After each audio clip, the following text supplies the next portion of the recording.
샬롬, 그동안 평안하셨습니까? 오늘도 함께 저와 공부하게 되어서 무한 영광으로 생각합니다. 함께 기도하고 성경 공부를 시작하실까요? 하늘의 하나님, 땅의 하나님, 온 우주의 하나님, 우리를 하나님의 백성 삼으시고 오늘 또 하나님의 계시의 말씀을 공부할 수 있는 기회 주신 것을 감사합니다. 말씀을 공부할 때 우리에게 지식의 영을 더하시고 지혜의 영을 더하셔서 잘 깨달아지게 하옵소서. 말씀이 송이꿀처럼 달게 느껴지며 잘 이해되게 하시고 우리 마음 반에 잘 박혀서 삶 속에서 하나님 말씀이 능력으로 나타나게 하옵소서. 시정을 주께 부탁하옵고 살아계신 예수 그리스도 이름으로 기도하옵나이다. 아멘. 여러분, 우리는 그동안에 창세기를 가지고 한 12번, 11번 했나요? 오랜 시간 했는데 오늘부터는 출애굽기를 공부하겠습니다. 이제는 앞으로는 속도가 조금 붙어서 빨리 진도가 나가게 될 것입니다. 그만큼 성경을 읽어야 될 분량이 늘어난다는 사실을 기억하시고요. 누누이 말씀드리지만 성경을 읽지 않고 강의만 듣는 것은 의미가 없습니다. 성경을 먼저 읽고 강의를 듣든지 아니면 강의를 들은 다음에 성경을 읽든지, 아무래도 강의를 들은 다음에 성경을 읽는 것이 조금 더 효과적이겠지요. 더 좋은 것은 성경 한번 읽어보고 강의 듣고 그 다음에 또 성경 읽고 그래도 이해가 안 되면 강의를 또 다시 듣고 하는 방법이겠지만 글쎄 우리 중에 그렇게까지 열심을 내시는 분이 있을까? 그렇게 열심을 내신다면 얼마나 좋을까요? 그러나 최소한 성경을 한 번은 읽어야 된다는 것을 꼭 강조하고 싶습니다. 자, 오늘은 출애굽기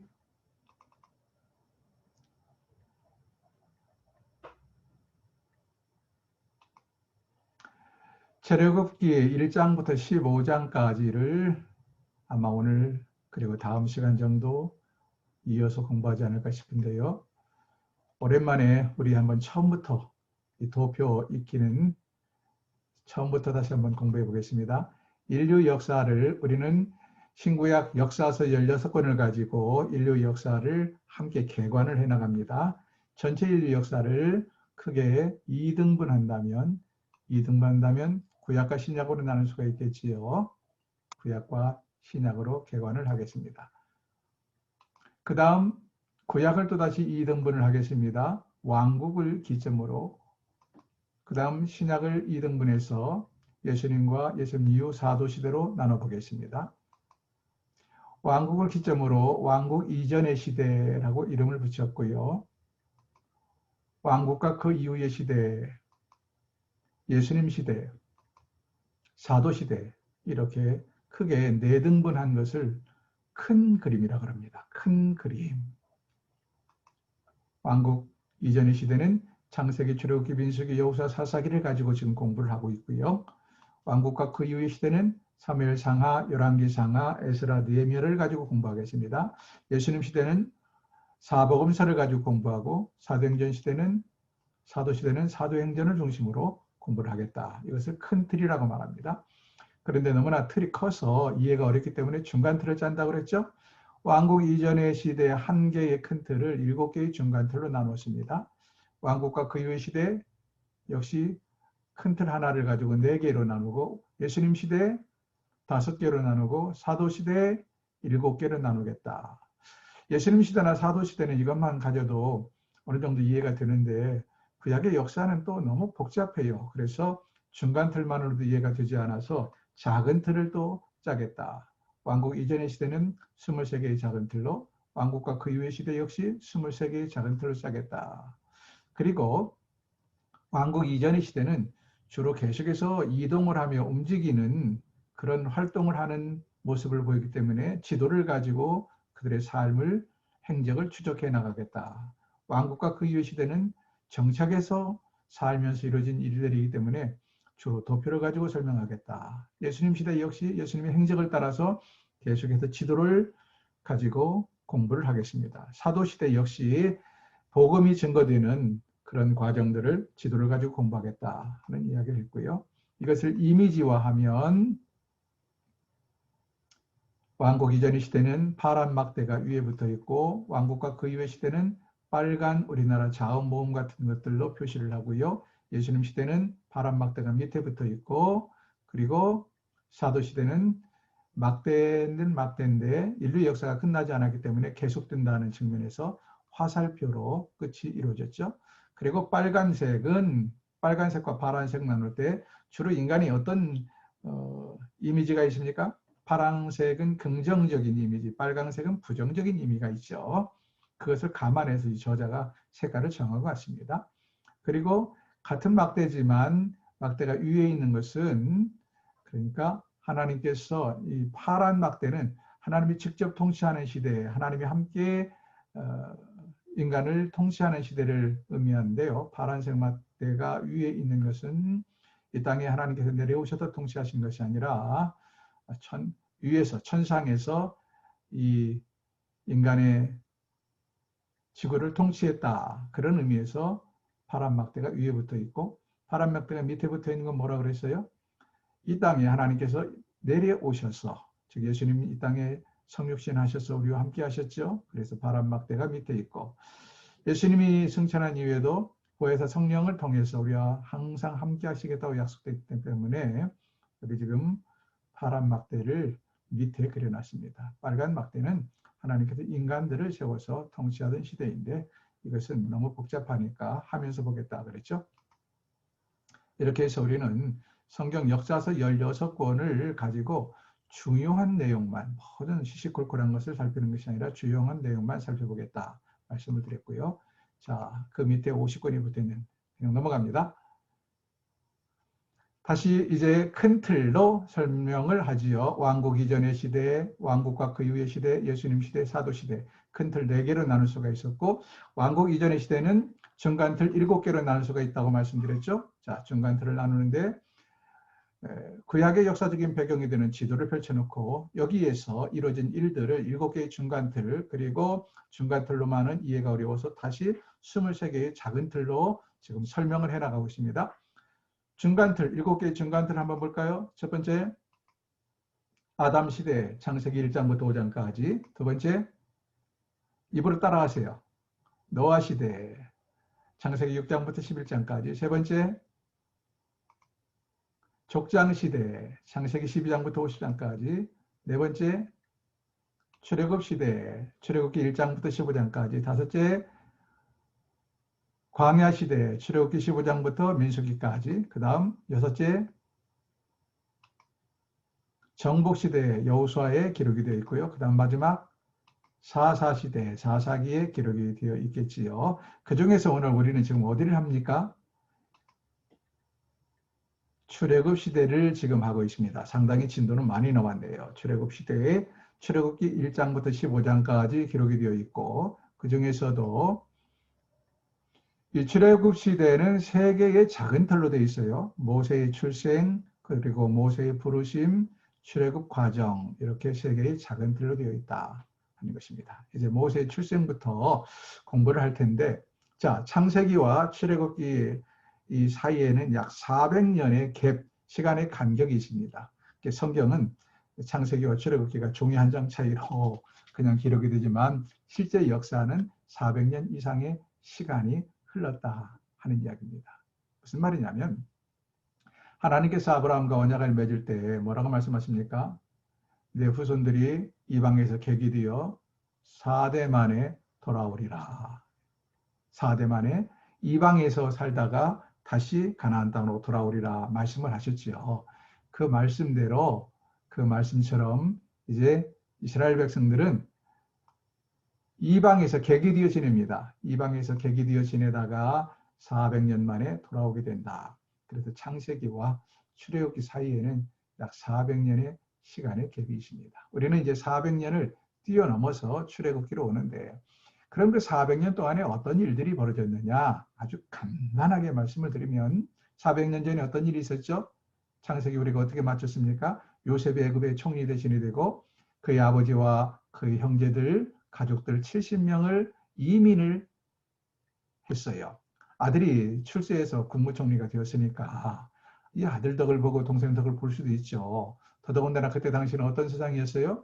아직도 7년 대기근 중에 5년이라는 기근의 시간이 남아 있어요. 그래서 팔레스타인 가나안 땅에 머물면서는 먹고 살 길이 막막했기 때문에 요셉은 애굽으로, 목초지도 풍부하고 먹을 것도 넉넉한 애굽으로 자기의 가족을 초청해서 이민을 하게 된다. 요셉이 총리대신으로 있는 동안, 실제로 또 요셉이 총리대신으로 있는 동안뿐만 아니라 요셉이 죽은 뒤에도 어느 정도 시간이 흐를 때까지는 요셉의 영향력 때문에 야곱의 후손들이 그 땅에서 존경을 받고 또 살 만큼 살았을 것입니다. 그러나 점점 시간이 흘러가요. 400년이라는 시간이 흘러가면서 하나님이 아브라함에게 주신 복 중에 하나가 뭐죠? 자손의 복이지 않습니까? 물질의 복과 자손의 복을 주셨는데, 이 애굽 땅에 70명이 내려갔는데 시간이 흘러가면서 하나님의 복을 받아서 이스라엘 백성들이 기하급수적으로 수가 늘어나는 거예요. 400년 만에 수가 얼마나 불었느냐? 70명이 400년 후에 약 250만 정도로 불어납니다. 250만이라는 근거는 출애굽할 때 인구 계시를 했더니 남자의 장정수가 한 60만 되었다라고 기록이 되어 있거든요. 몇 살부터 몇 살까지를 장정으로 보느냐, 이건 다 달라요. 그렇지만 대충 잡아서 전체 남자의 한 절반을 장정으로 보지 않았겠는가. 그러면 전체 남자 수는 장정이 60만이니까 한 120만 명 잡고, 그러면 남자가 120만 명이면 여자도 약 120만 명도 되지 않겠는가. 그럼 도합 출애굽할 때 당시 이스라엘 민족이 한 250만 안팎의 숫자가 되었겠다. 이렇게 추정을 하는 것이죠. 아무튼 70명이 400년 만에 250만이 되었다. 이거 하나님의 약속입니다. 하나님의 언약대로 하나님이 복을 주셔서 민족이 번성하게 했던 것입니다. 자, 그런데 시간이 흘러가면서 어떤 문제가 생깁니까? 이제는 이스라엘 백성들은 사실 그 애국 백성들이 보기에는 어떤 사람들이에요? 이방인입니다. 외국인이에요. 우리말로 말하면 뜨내기예요. 외국인 이주자란 말이죠. 근데 외국인 이주자들이 들어오더니 수가 기하급수적으로 불어나는 거예요. 엄청난 속도로 숫자가 늘어나요.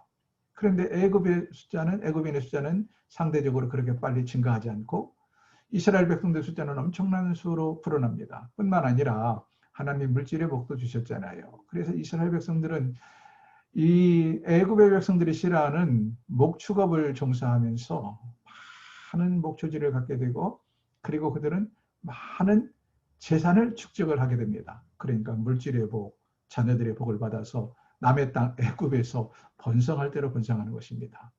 그러면 애굽 백성들 입장에서는 이것이 뭐가 될까요? 큰 위협이 됩니다. 큰 위협. 만약에 다른 나라와 애굽이 전쟁이라도 벌리면 어떤 일이 벌어질까? 그런 일이 생길지 안 생길지는 모르지만 늘 불안한 것이 뒤통수를 친다는 우리말이 있죠. 이 이스라엘 백성들이 대적과 내통해서 뒤통수를 치면 어떡할까? 우리를 안에서 내란을 일으키고 하면 정말 이건 심각한 문제가 되겠지요. 뿐만 아니라 이방인의 수가 늘어난다는 것은 뭘 말합니까? 그만큼 자국민에게 피해가 온다는 거예요. 여러분 지금 유럽에서 특별히 프랑스나 영국이나 이런 나라들은 뭐가 문제인 줄 아십니까?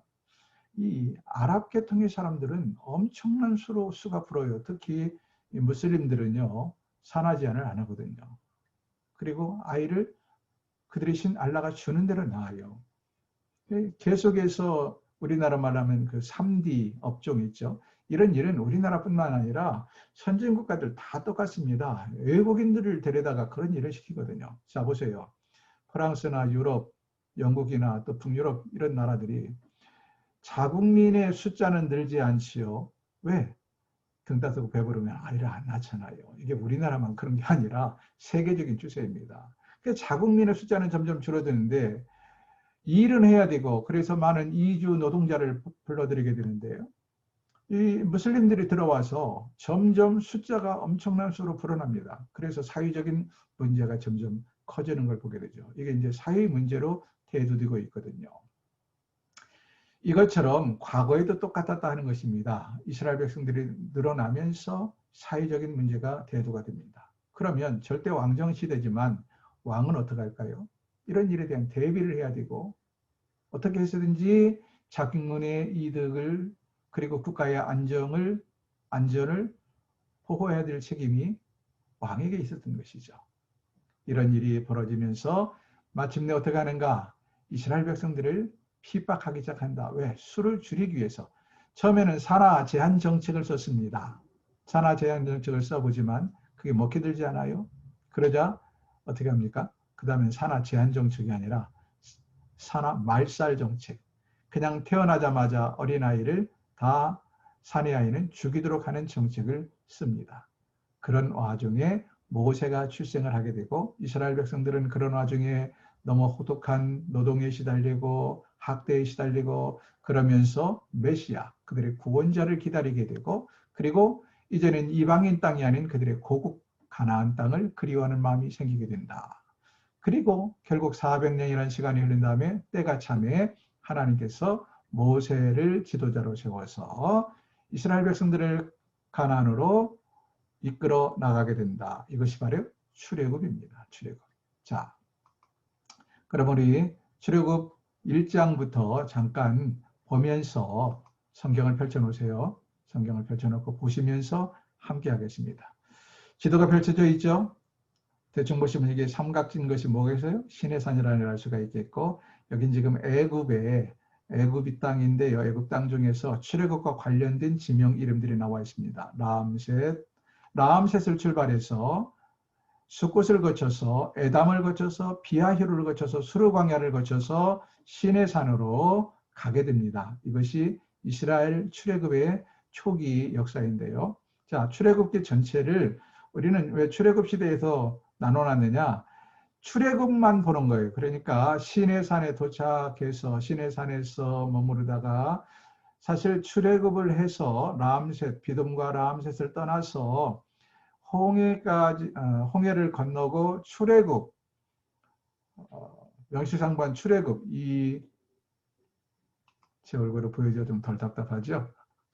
이게 쉬운 게 아닙니다. 강의하면서 손을 움직여서 얼굴을 보였다가 또 얼굴을 감추었다가 저도 바빠요. 그러다 보면 말이 끊기기도 합니다. 실제로 출애굽을 해서 시내산에 도착하기까지는 약 한 3달이 채 안 걸렸어요. 그리고 시내산에서 머무른 기간 한 10개월 정도 해서 한 1년 남짓 해서 시내산을 출발을 하게 되지요. 정확하게 1년 정도로 보면 됩니다. 왜냐하면 이들이 출애굽한 날 뭘 했습니까? 유월절을 지냈죠. 그리고 이 시내산에서 다시 유월절을 지내고 출발하니까 한 1년 정도 보면 됩니다. 기가로는 1년 정도. 여기까지를 우리는 출애굽 시대라고 말하고 이제 시내산을 출발해서 40년 동안 광야에서 유리방랑하던 시대를 구별해서 광야에서 유리방랑하던 시대다. 그래서 광야시대라고 이름을 짓게 됩니다. 자, 보시면 비돔과 라암셋이라는 국고성을 이들이 지게 돼요. 시브리 민족이 쉽게 말하면 혹독한 노동을 하면서 애굽의 큰 국고성을 짓는 일에 동원이 됩니다. 거기서 혹사당하고 그리고 거기서 고통을 당하면서 그들은 그들의 고국 땅, 그들의 조상들이 태어난 고국 땅, 그리고 그들의 조상 아브라함에게 하나님께서 약속하신 땅을 그리워하게 되고 마침내 모세를 통하여 출애굽하게 된다는 이야기입니다. 그러면 이제 출애굽기를 좀 더 나누면 모세의 출생, 모세의 부르심, 그리고 출애굽의 과정 이렇게 나눌 수 있다고 그랬죠. 모세의 출생은 출애굽기 1장과 2장, 모세의 부르심 3장과 6장, 출애굽 과정이 7장부터 15장까지 기록이 되어 있는데 성경을 필요한 부분을 잠깐 읽어가면서 설명을 드리도록 하겠습니다. 자, 바로왕의 정책이 뭐예요? 이미 앞서도 제가 대충 설명을 했습니다. 바로라는 이름은 특별한 한 개인의 이름이 아니라 애굽의 왕의 칭호다. 우리나라는 대통령이라고 그러죠. 최고 통치권자를. 또 뭐 일본 같으면 천황이라고 그러죠. 뭐 또 무슨 수상이라고 그러죠. 영어로는 프레지던트라고 그러죠. 그것처럼 애굽의 왕을 바로라고 그런다. 바로. 당시 바로 왕의 정책이 뭐냐? 출애굽기 1장 16절 함께 읽어볼까요? 화면 보시면서 시작. 이르되 너희는 히브리 여인을 위하여 해산을 도울 때에 그 자리를 살펴서 아들이거든 그를 죽이고 딸이거든 살려두라. 무슨 말입니까? 너무나 많은 이스라엘 백성들이 번성을 하자 산하 제한 정책으로 산의 아이가 태어나면 다 죽여라. 산파들에게 그렇게 지시를 합니다. 그리고 여자 같으면 살려둬라. 왜냐하면 여자는 씨가 없어지면 뭐 배가 있어야 뭐 합니까? 그래서 산의 아이만 죽이면 여자들은 일부러 죽일 필요가 없다. 데려다가 노동력으로 쓰고 또 뭐 필요하면 여종으로 삼고 필요하면 자기들의 첩으로 삼을 수도 있는 것이니까요. 그래서 산의 아이는 낳으면 죽여라 했는데 17절 시작. 그러나 산파들이 하나님을 두려워했다. 하나님을 두려워하여 애굽 왕의 명령을 어기고 남자 아기들을 살린지라. 그래서 애굽 왕의 명령에도 불구하고 산의 아이들을 죽이지 않고 산의 아이들이 계속 태어나는 거예요. 그러자 이번에는 두 번째 방법을 쓰게 됩니다. 22절 시작. 그러므로 바로가 그의 모든 백성에게 명령하여 이르되 아들이 태어나거든 너희는 그를 나일강에 던지고 딸이거든 살려두라 하였더라. 이제 부모에게 직접 명령을 하는 거예요. 어떤 명령을? 너희가 오늘부터 애가 태어나는데 산의 아이면은 애국 강물에 던져 죽여라. 여자 같은 경우는 살려둬도 된다. 만약에 너희가 산의 아이를 강물에 던지지 않으면 너희 가족을 몰살하겠다. 이런 협박이 위협이 있었겠죠. 그래서 사실 성경에 기록되지는 않았지만 어쩌면 어쩔 수 없이 여러분 자기 아이를 죽이고 싶은 부모가 누가 있겠어요? 그러나 어쩔 수 없이 남은 가족이 살아남기 위해서 자기 갓 태어난 산의 아이를 나일강에 던진 이스라엘의 히브리인들도 있는지는 잘 모르겠습니다. 그것은 제가 알 수 있는 사항은 아니니까요. 그러나 그런 경우가 충분히 있을 수 있겠죠.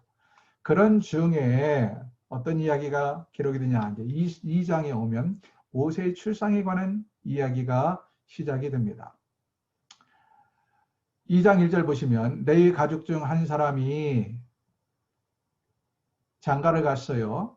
그리고 그 여자가 임신을 해서 아이를 낳았는데 그 아이가 바로 모세예요. 산의 아이가 태어났어요. 자, 바로의 명대로 하면 어떻게 해야 될까요? 이 아이를 죽여야만 합니다. 그러나 이 모세의 아버지 어머니는 아이를 죽일 수가 없었어요. 강에 던질 수가 없었다. 그래서 어떡합니까? 그 아이를 몰래 숨겨서 기르기 시작합니다. 근데 문제는요. 애들이 아주 갓 태어났을 때는 목소리가 적고 그래서 어떻게라도 숨겨서 기를 수 있는데 아이가 커나가면서 어떻게 되죠? 목소리가 우렁찹니다. 더더군다나 산의 아이니 그 목소리가 얼마나 우렁차겠어요? 한 3개월은 숨겨서 길렀습니다. 그러나 더 이상은 숨겨서 기를 수가 없게 되었어요. 숨겨서 기르면 모든 남은 가족의 목숨이 위태롭게 되었다. 그래서 모세의 아버지와 어머니가 어떻게 합니까? 이 아이의 미래를 하나님께 맡깁니다. 하나님께서 이 아이를 지킬 것이라는 확신을 가지고 아이를 갈대 상자를 만들어서 갈대 상자 속에 아이를 넣고 물론 물이 들어오지 아니하도록 역청으로 칠했겠지요. 갈대 상자에 아이를 넣고 나일강에 띄워 보내요. 하나님께서 틀림없이 저 아이를 살려주실 것이다. 그런 확신이 있었어요. 그런 확신이 있었기 때문에 어떻게 합니까? 모세의 누나 미리암을 시켜서 그 강에 보내죠. 갈대 상자를 띄워 보내고 그냥 의면한 것이 아니라 누가 건져가나 지켜보도록 미리암, 어린 소녀 미리암이 지켜봅니다. 그랬더니 정말 누가 이 갈대 상자를 건져가게 됩니까? 바로의 공주가 건져가게 된다. 당시 바로의 공주는 결혼을 했지만 아이를 낳지 못했어요. 아이를 낳지 못해서 왕의 딸이죠. 왕의 딸인데 결혼을 했지만 아이를 낳지 못해서 외롭게 살고 있었는데 강변에 나일강변에 목욕하러 왔다가 갈대 상자를 보고 열었더니 어린아이가 들어있는 거예요. 그래서 이 바로의 공주가 이것은 신이 내게 주신 선물이구나 하고 이 아이를 건져냅니다. 건져내고 이름을 뭐라고 그래요? 모세라 이름을 지었다. 모세. 그 뜻은 건져냈다라는 의미를 가지고 있어요. 그때 미리암이 쫄랑쫄랑쫄랑 나타나서 공주님에게 공주님 이 아이를 기를 유모가 필요하지요? 딱 보니까 이 아이는 애굽인이 아니고 히브리인인 것을 알 수가 있었어요. 공주가 그 아이의 모습이나 또 그 아이를 싸고 있는 벤의 옷이나 이런 걸 통해서 이 아이가 모세가 히브리인 걸 알고 있었어요. 알 수가 있었어요. 그런데 히브리 여종이 어린 꼬마가 나타나더니 공주님 제가 이 아이를 위해서 유물을 구해올까요 하자 그래라 시킨 거죠. 그랬더니 미리암이 가서 유모로 누구를 모셔왔어요? 자기의 어머니, 다시 말하면 모세의 친어머니를 모셔오게 됩니다. 그래서 모세의 친어머니가 공주의 명을 받들어 이 아이를 기르게 되었다. 유모라고 그러죠. 젖을 먹으며 기르는 아이가 되었다. 그리고 장성했을 때에 아이가 이제 성장했을 때에 젖을 떼게 되었을 때에 아이를 공주에게 다시 돌려드립니다. 그리고 모세는 그 이후로 40세가 될 때까지 바로의 왕궁에서 최고가는 석학들을 통하여 최고의 지식을 쌓게 되고 왕자다운 면모를 지니게 됩니다. 어쩌면 물론 그때 당시 이 바로의 공주 말고 아들, 그러니까 공주의 오빠나 또는 뭐 남동생이나 있었겠지요. 그게 이제 그 아들들이 왕위를 이어받게 되겠지만 혹시 모르는 거거든요. 어떤 일이 생기면 유사시에는 또 공주의 아들도 왕이 될 수 있기 때문에 적어도 왕이 되지 않는다 할지라도 왕위에 버금가는 그러한 식견을 쌓았고 능력을 배양하기 위해서 최고가는 교육을 받았고 뿐만 아니라 왕궁에서 최고의 예절을 교육을 받고 또 최고로 좋은 음식을 먹으며 최고로 품위 있는 귀족으로 40세까지 살게 되었다 하는 이야기가 2장 전반부에 기록이 되어 있습니다. 그런데 핵심은 유모가 즉 바로의 모세의 친어머니가 아이에게 젖을 물리면서 늘 아이가 히브리인인 것을 자각을 시켰다. 깨닫게 했다. 품에 있을 때부터 품이 안고 그 아이의 정체성을 가르쳤다는 것입니다. 히브리 말을 가르쳤고 히브리 말로 대화를 했고 아이에게 여호와 하나님을 가르쳤고 그러면서 물론 태어나자마자 애가 뭐 히브리 말을 배웠다는 의미는 아닙니다. 그러나 계속해서 이 유모의 영향을 통해서 자신이 히브리인인 것을 모세는 자각을 하게 되고요. 그리고 히브리 민족이 섬기는 여호와 하나님이라는 신을 참신으로 섬기게 되고요. 그래서 그가 나중에 모세가 친어머니를 떠나서 왕궁에 와 있을 때는 이미 기초적으로 어린 우리 요즘 잘 아는 조기교육. 조기교육이 얼마나 중요합니까? 조기교육에서 여호와 신앙을 갖게 되고 민족의 정체성을 갖게 된 상태에서 그는 왕궁에 오게 되는 것이죠. 왕궁에 들어와서 40년 살면서도 그는 알게 모르게 어머니, 친어머니의 영향을 직간접적으로 받으며 살았을 것입니다.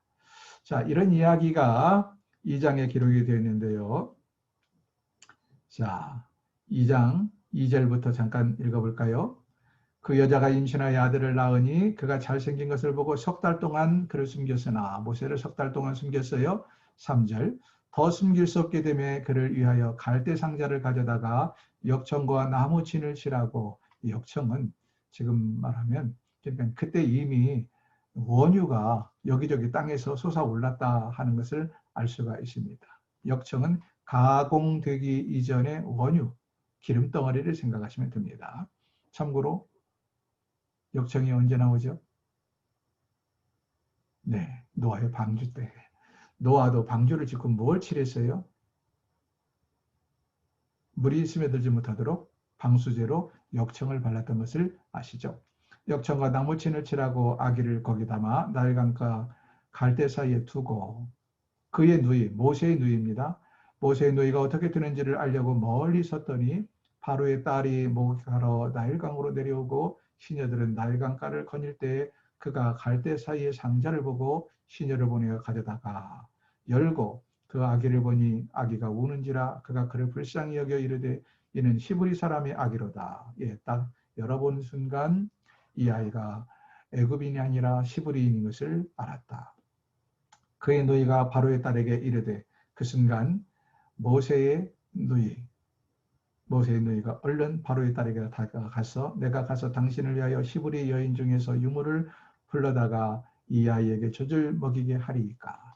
여러분 이걸 통해서 뭘 알 수 있어요? 모세의 부모는 이미 하나님께서 모세를 지킬 거라는 확신이 있어서 날강에 띄웠다. 그래서 히브리서 11장 가면 이것을 믿음장이라고 그러죠. 히브리서 11장. 히브리서 11장에 보면 믿음으로 모세의 부모는 이렇게 씁니다. 믿음으로 모세의 부모에게는 믿음이 있었다 하는 것이죠. 그러자 8절을 계속 봅니다. 바로의 딸이 그에게 이르되 가라 하며 그 소녀가 가서 그 아기의 어머니를 불러오니 아기의 어머니가 누굽니까? 모세의 친어머니죠. 바로의 딸이 그에게 이르되 이 아기를 데려다가 나를 위하여 젖을 먹이라. 내가 그 삭슬 주리라. 여인이 아기를 데려다가 젖을 먹이더니 그 아기가 자라매 바로의 딸에게 데려갔다. 그러니까 젖을 때에 됐을 때 바로의 딸에게 데려갔다 하는 것입니다. 그러나 여러분 옛날 전통을 보면요. 유모는 그냥 젖먹이만 하고 끝나는 것이 아니라 평생 그 아이의 뭐랄까요? 대리모가 됩니다. 대리모가 되어서 양어머니처럼 그 아이를 기르는 일을 하게 돼요. 그러니까 여기 유모는 실제로는 모세의 친어머니이긴 하지만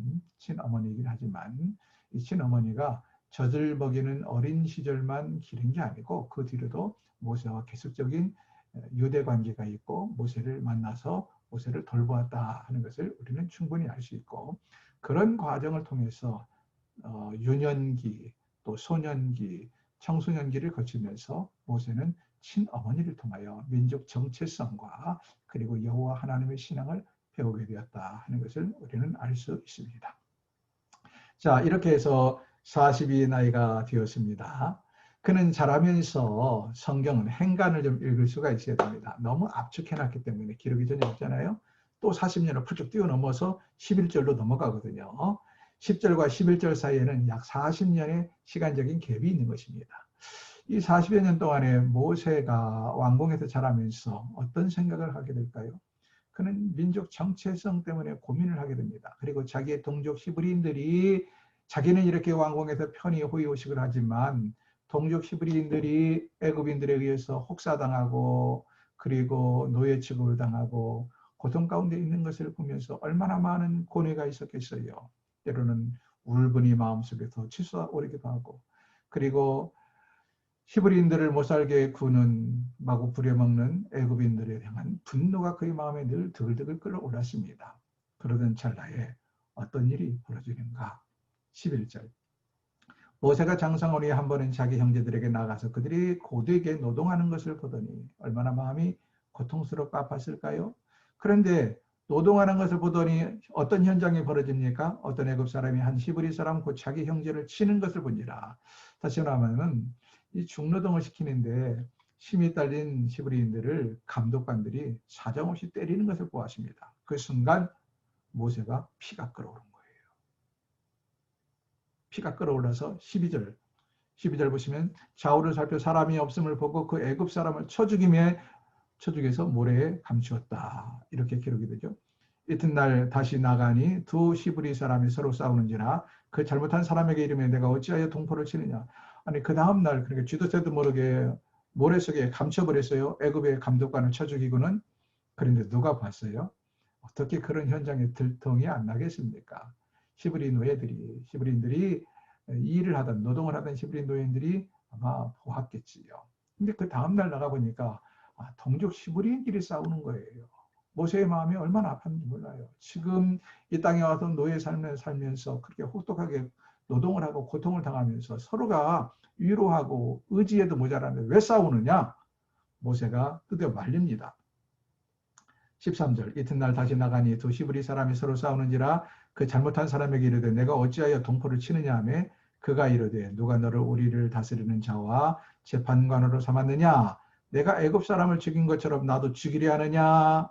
무슨 말이에요? 툭 나버렸잖아요. 자기는 어제 일이 아무도 모를 줄 알았는데 히브리인들이 이미 알고 있어요. 이 다른 동족 히브리인을 친 사람이 모세가 와서 만류하니까 화가 나가지고 네가 뭔데 우리를 말리느냐? 네가 어저께 애굽 사람을 쳐 죽인 것처럼 오늘 나도 쳐 죽이려고 그러느냐? 떠들어대는 거예요. 이 모습을 보는 순간 모세가 얼마나 놀랐겠습니까?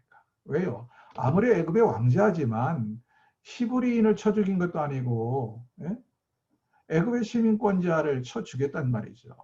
더더군다나 당시 역사를 보면 당시 왕은 누구냐면 당시 왕은 모세에게는 그러니까 한 사촌 정도 되는 그러한 형제입니다. 그는 물론 그의 아버지가 남자였겠죠. 그래서 모세의 어머니는 여자고요. 그리고 지금 왕이 된 사람은 모세와는 한 사촌이나 뭐 이런 정도 관계지만 그는 아버지, 즉 부계를 이어서 남자 계통을 이어서 그가 왕이 지금 되어 있는 것입니다. 그런데 그때 당시 왕이 성격이 포악하고 그렇게 나라를 잘 다스리지 못했어요. 모세는 역사를 보면 모세는 사람이 성품이 온유하고 실제로는 그 당시에 바로 왕보다도 그 선조는 모세를 왕으로 세우고 싶은 마음을 가지고 있을 정도로 지금 젊은 바로는 아주 포악하고 선정을 베풀지 못했습니다. 그러니 이런 바로가 왕이 되어서 자기의 경쟁자이자 하마터면 자기 자리를 차지할 뻔했던 모세를 좋게 보았을까요? 좋게 볼 일이 없죠. 언제나 경계심을 가지고 바라보는 것입니다. 어쩌면 내가 나라를 잘못 다스린다고 해서 민심이 저 모세에게 쏠릴 수도 있다. 저 녀석이 나의 보이지 않는 막강한 경쟁자가 되어버린 거예요. 그래서 늘 경계의 대상이었는데 왕이 이것을 그냥 두겠습니까? 얼씨구 잘 됐다. 모세 이 녀석이 애굽의 시민을 쳐 죽여? 이것은 정당한 법으로 모세는 잡아 죽일 사형감에 해당한단 말이죠.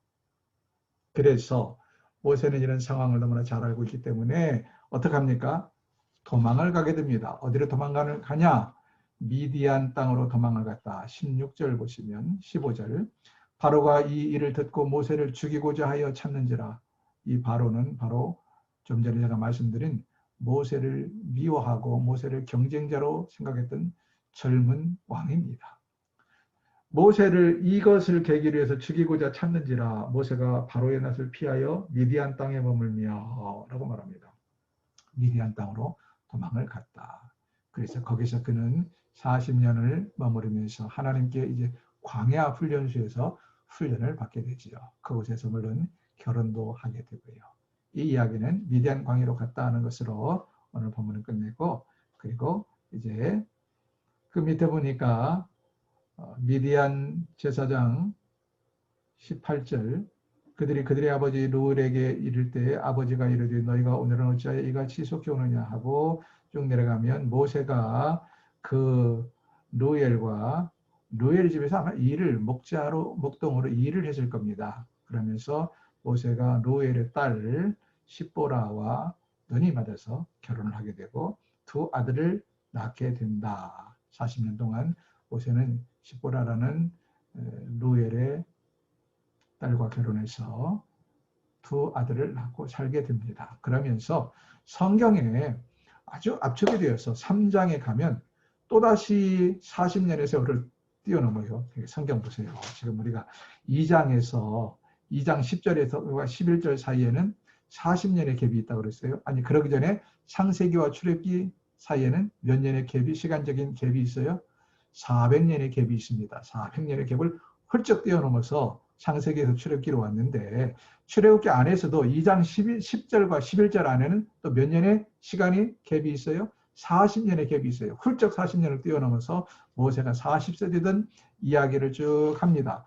그러더니 3장에 가면 또 40년을 훌쩍 뛰어넘어요. 그래서 모세가 80세 되었을 때에 호렙산에서 꺼지지 않는 불 속에서 하나님을 만난다. 이게 몇 살이요? 80세입니다. 80세. 그냥 시간이 축축 뛰어넘는 것을 보게 됩니다. 그러므로 모세가 40년 동안 미디안에서 뭘 했느냐? 목동을 하면서 그는 그의 울분을 삭히며 그의 어떤 자신의 의지로 백성들을 위해서 뭔가 하려고 했던 그런 자아가 녹아지게 돼요. 자기가 얼마나 형편없는 존재인가? 얼마나 보잘것없는 존재인가? 예?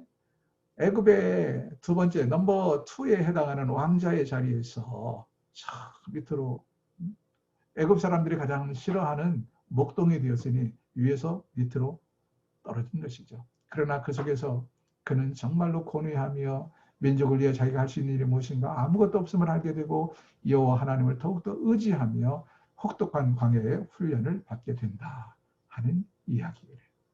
이것이 2장에 나와 있지 않지만 숨어있는 사건의 내용들입니다. 자, 오늘은 말씀을 정리하겠습니다. 사랑하는 여러분, 우리가 살아가는 과정도 이렇습니다. 여러분, 사람의 마음대로 되는 것이 무엇이 있어요?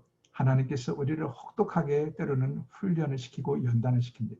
하나님은 사람을 그냥 쓰지 않아요. 하다못해 목공이 말이죠. 나무 토막을 하나 잡아도 어떻게 합니까? 그것을 자기가 만들고 싶은 대로 깎고 다듬고 해나가면서 결국 작품을 만들거든요.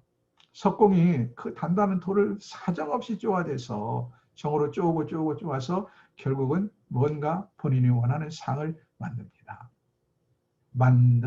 이 깎이고 쪼이는 과정이 사람이 아니라 그렇지 얼마나 많은 아픔과 고통이 있겠어요. 또 그 세월이 얼마나 깁니까? 하루아침에 작품이 나오나요? 오랜 세월을 공을 들여야 얻어맞아가면서 작품이 되는 것처럼 하나님께서 우리를 들으시는데 그냥 쑥 들으시는 게 아닙니다. 하나님께서 들으시기에 적합한 인물로 끊임없이 쪼아가고 빚어가고 다듬어간다는 사실을 기억하십시오. 모세에게도 참으로 힘든 세월. 그는 40년 동안 애굽의 왕자로 호의호식하면서 살았어요. 그러나 그 속에서 단순히 호의호식만 한 게 아니라 위대한 지도자가 되기 위한 지식과 인격과 그리고 그릇이 되는 과정이었고요. 그것만 가지고는 자기의가 강해서 히브리 민족의 지도자가 될 수 없기 때문에 하나님은 그를 불러서 40년 동안 광야에서 최고로 낮추어서 목동이 되도록 하시고 그 속에서 그를 다시 40년 동안 빚어 가셨다 하는 사실을 기억하면서 하나님이 나를 빚어가는 과정 속에서 우리도 순종할 수 있기를 바랍니다.